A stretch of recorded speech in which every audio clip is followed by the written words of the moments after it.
Ghior কুস্তাবন্দর bridge ঝুঁকিপূর্ণ, প্রতিদিন পারাপার হচ্ছে হাজার হাজার মানুষ। মানিকগঞ্জ জেলা প্রতিনিধি বীর মুক্তিযোদ্ধা মোহাম্মদ আজহার হোসেন।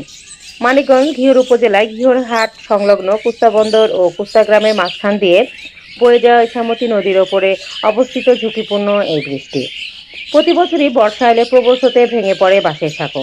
স্থানীয় বাসিন্দারা বলেন, ইউনিয়ন পরিষদ ও এলাকাবাসীর সহায়তায় প্রতি বছর মেরামত করা হয় এই বাঁশের সাঁকোটি। 26শে ডিসেম্বর 2025 শুক্রবার মানিকগঞ্জ জেলার ঘিওর উপজেলার কুস্তা গ্রামে গিয়ে স্বচক্ষে দেখা যায় ইছামতি নদীর ওপরে বৃষ্টি খুবই ঝুঁকিপূর্ণ। প্রায় ছোট বড় দুর্ঘটনায় স্কুল, কলেজ, মাদ্রাসা, ছাত্রছাত্রী সহ বৃদ্ধ বয়সের মানুষ দুর্ঘটনার শিকার হন।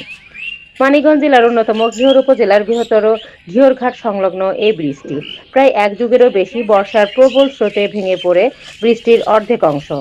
বাকি অংশটুকু কোনো রকম বাঁশখুঁটি দিয়ে জোড়াতালি দিয়ে চলাচল করছে কুস্তা গ্রামের সহ নারচি, পরামাস্থল, চমস্থল, বিনোদপুর, খলসি, জিয়ানপুর সহ কয়েকটি ইউনিয়নের জনসাধারণ।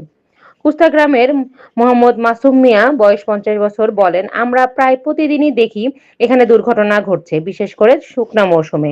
তিনি আরো বলেন, কোন রকম বড় ধরনের ঘটনা ঘটার আগেই এই স্থায়ী সমাধান হোক। এলাকাবাসীরা বলেন, এই ব্রিজ আমাদের প্রাণের দাবি। অনেকেই প্রতিশ্রুতি দেয় ব্রিজ করে দেবে, কিন্তু আমরা এই আশ্বাসের সমাধান পাই না।